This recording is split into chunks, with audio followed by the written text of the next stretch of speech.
Deməli, salam cəmaət, hər vaxtınız xeyir olsun. Check engine işığı haqqında çəkəcəkdim. Nəsə belə bir maşın düşdü, bunun haqqında biraz məlumat vermək istəyirəm. Deməli, məsələ nədir?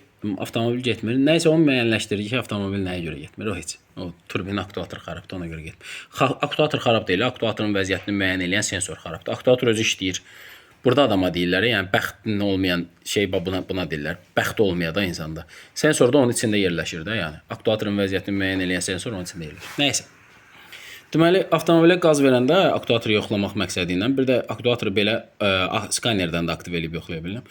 Nəysə, aktuatoru yoxlamaq məsələn avtomobilə qaz verəndə baxıram ki, avtomobil nəsə üçlədi də, yəni pis, qeyri-müntəzəm işlədi. Orasına baxıram, burasına baxıram.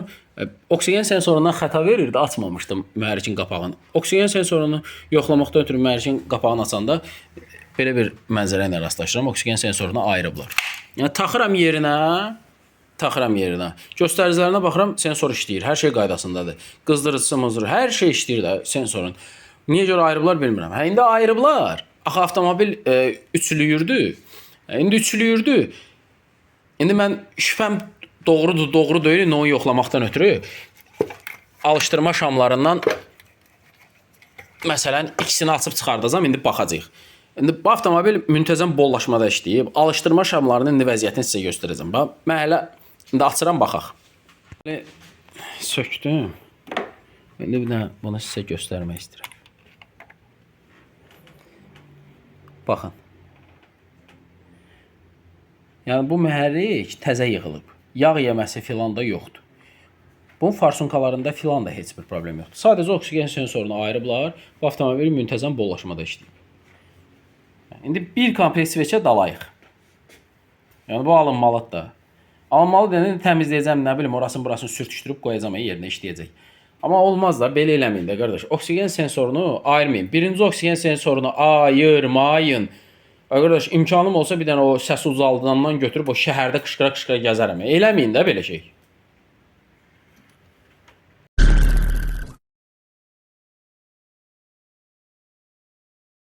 Hər vaxtınız xeyir olsun. O videoda qeyd elədiyim kimi bu günləri istəyirdim ki, çek işığı yananda sürücü nə etməlidir? O barədə bir video çəkim. Olsun, indiyə təsadüf elədi, artıq axşam vaxtıdır. Olsun, yəni fərz eləyin ki, radioya qulaq asırsınız. Bugün heç avtomobillərin hər hansı birini çəkməyə heç nə şansım olub, nə də ki, buna görə bir vaxtım olub, üzrü sayın. Amma siz üçün hal-hazırda belə bir video hazırlayıram. Belə bir məsləhət xarakterli bir video hazırlayıram. Əlbəttə ki, bu yalnız və yalnız yeni sürücülərə aiddir, gənc sürücülərə aiddir. Ona görə də əlbəttə ki, müəyyən qədər təcrübəsi olan, sürücülük praktikası olan sürücülər artıq bunu bilirlər. Deməli, ilk növbədə onu qeyd eləmək istəyirəm ki, avtomobildə hər hansı bir xəbərdarlıq nişanı yananda, məndə hətta görürsünüz orada maintenance requited soon da yanır məndə orada. O xəbərdarlıq nişanı da var. Görürsünüz, burada məndə təkərlərin təzyiq sensorlarının göstəricisi də öz modulundan çırpınır. İndi mən avtomobili işə salmamışam, ona görə digər xəbərdarlıq nişanları sönməyib. Deməli, aydın məsələdir ki, burada sizdə sarı rəngdə olan xəbərdarlıq nişanları var. Bir də qırmızı rəngdə olan xəbərdarlıq nişanları var. Qırmızı rəngdə olan xəbərdarlıq nişanları var. Bir də sarı rəngdə olan xəbərdarlıq nişanları. Çek işığı da bu sarı rəngdə olan xəbərdarlıq nişanlarının sırasındadır. Amma ən vaciblərindəndir. Belə ki, mühərrikin idarəetmə bloku, yəni sizin dilinizdə desək, sürücülərin dilində desək, beyin, avtomobilin mühərrikinin elektronikasında və yaxud da ki, mexanikanın hər hansı bir səhv işində hər hansı bir nasazlıq yaxalayırsa, bu çek işığını yandırır. İndi bu çek işığı yananda bəs sürücü nə etməlidir? Nə iş görməlidir? İndi ondan danışaq. Deməli, birinci onu qeyd eləmək istəyirəm ki, çek işığı həmişə mühərrikin ağır nasazlığı var deyə yanmır. Elə bir şey yoxdur. Yəni sadə bir şeydən də yana bilər. Məsələn, benzin çəninin qapağını açıq qoya bilərsiniz, ondan da yana bilər. Və yaxud da ki, hər hansı bir yanacaq doldurma məntəqəsində yanacağı belə deyək də keyfiyyətsiz avtomobilə doldura bilərlər, onda da yana bilər. Onu oksigen sensoru yaxalayır, yana bilər. Amma sürüş halında bu avtomobildə əmələ gələrsə, yaxşı olar ki, avtomobilin işinə diqqət edərsiniz. İlk növbədə avtomobili dayandırmağı məsləhət görürəm. Yəni avtomobili saxlayın, hər hansı bir yerdəsiz, fərq eləmir. Avtomobili saxlayın, bir mühərrikxanaya baxış keçirdin.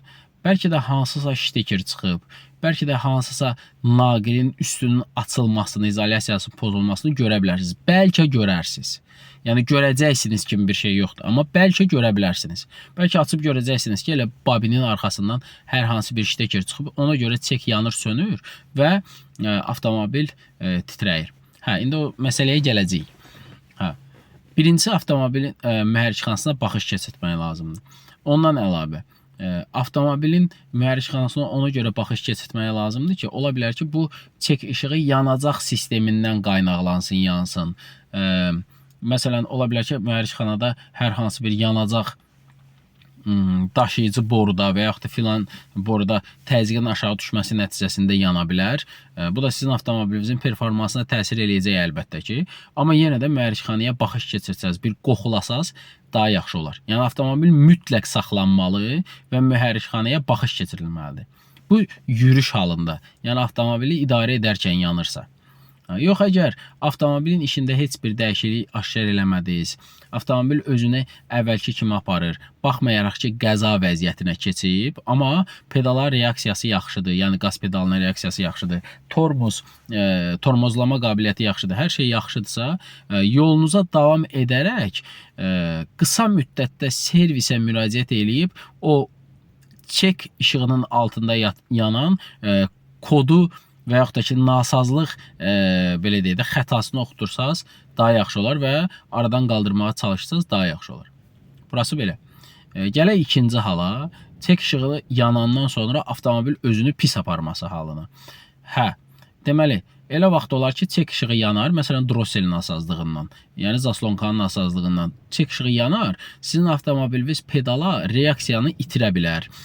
Amma baxırsınız ki, yəni gedir də, mühərrik taraz işləyir, hər şey qaydasında, amma zəif də olsa gedir. Bu halda siz avtomobili idarə eləyə bilərsiniz. Bəli, idarə eləyin. Halbuki manual deyir ki, idarə eləmək olmaz. Amma yəni avtomobil gedirsə, mühərrikin işində problem yoxdursa, ötmə əməliyyatı eləmək vacibiyyəti yaranmırsa, siz avtomobilinizi ən yaxın servisə çatdıra bilərsiniz. Yəni orada təmir prosedurunu yerinə yetirməkdən ötürü. İndi gələk ən ağır hala, üçüncü hal, çek işığı yanıb sönür. Siz qazı basırsınız, amma çek işığı yanıb sönür, mühərrik özünü dağıdır. Mühərrikxanada qaz pedalına reaksiya demək olar ki, yoxdur. Olsa da daha pisdir, mühərrik əməli başda çırpınır. Belə olan halda avtomobili idarə eləmək məsləhət deyil. Məsləhətdir ki, siz onu ya yedəyə vurasınız. İndi bilmirəm bizim qanunlar buna nə qədər icazə verir.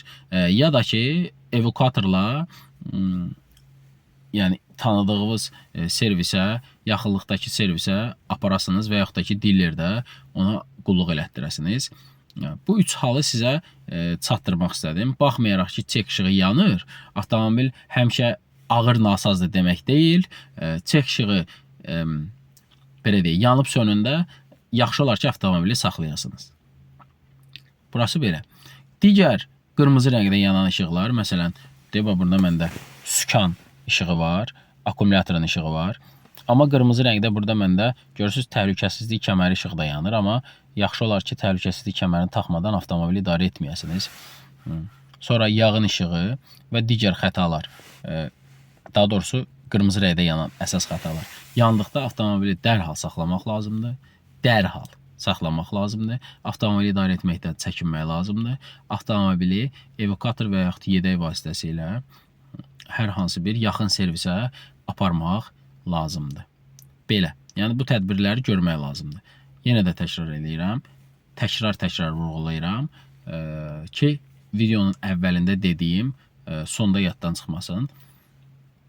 Birincisi bəyənin, kanala abunə olun ki, növbəti videolarda qaçırtmayasınız. Mən bunu gənc sürücülər üçün əslində fikrim var idi bu günləri təmir videoları paylaşım, amma belə deyək də montaj eləməyə hələ vaxt yoxdur.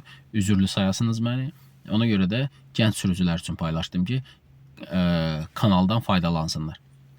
Çek işığı əgər yandısa, avtomobil özünü əvvəlki kimi aparırsa, hər şey qaydasındadırsa, tez bir zamanda, yəni qısa bir müddətdə yaxınlaşasınız servisə və nasazlığı aradan qaldırasınız. Yanıb sönürsə, artıq mühərrik özü çırpınırsa, dərhal yaxınlaşırsınız servisə, dərhal avtomobili saxlayırsınız və bu avtomobili idarə etməkdən çəkinirsiniz. Qırmızı işıqlardakı məlumdur da, adından bəllidir, qırmızı. Qırmızı təhlükə. Avtomobili saxlamaq lazımdır. Əlbəttə ki, təhlükəsizlik kəməri istisna. Belə. Hətta avtomobilinizdə bu işıq belə yansa belə, yəni təkərin nasazlığı da məsələn yansa belə, siz onu ilk dəfədə görürsünüzsə, məsələn yandı, amma siz onu birinci dəfədə gördünüzdə yandı. Yaxşı olar ki, avtomobili saxlayasınız, düşüb təkərlərin bir havasına göz gəzdirəsiniz. Əminsiniz ki, artıq orada sensor xarabdır və o düz göstərmir. Onda yolunuza davam edə bilərsiniz. Yəni təkərlərin havasına əmin olandan sonra. Belə, kimin nə sualı varsa kommentlərə yazsın. Əgər əlavəsi varsa əlavə eləsin. Nə bilim, yəni kanaldan nə istəyirsinizsə buyurun. Mən sizə əlavə məlumatlar verməyə hazıram. Sadəcə sizdən bir like və kanala abunə olmaq yetərlidir. Yolda qalmayın.